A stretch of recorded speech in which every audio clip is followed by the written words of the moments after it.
You need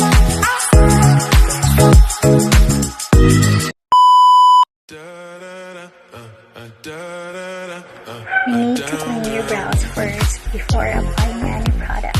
You can use an alcohol and a cotton.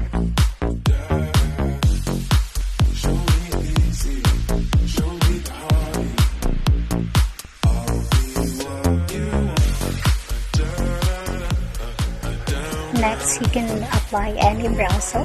For me, I am using Zilin Brow Styling Cream, and I bought this from Shopee for only 75 pesos only. Ito ay nakakatulong para stay ang mga buhok sa ating kilay.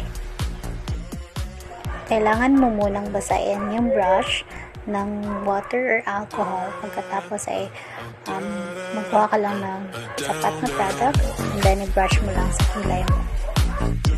Kapag ganyan na ang resulta, kailangan mo lang magstay ng 1 to 2 minutes para siya ay matuyo at i-shape mo lang sa gusto mong type na eyebrows.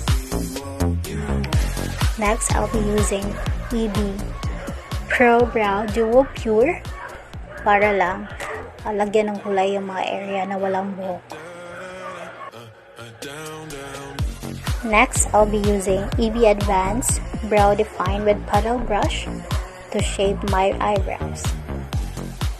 This is for 38 pesos only from Watson's. Sale kasi.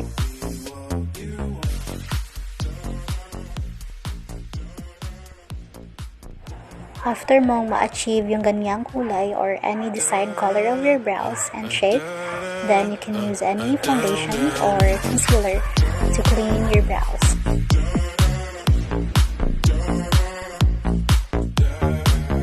I am using MARC Nude Matte Fluid Makeup to conceal my eyebrows. And that's it. You were able to achieve the fluffy and natural brows.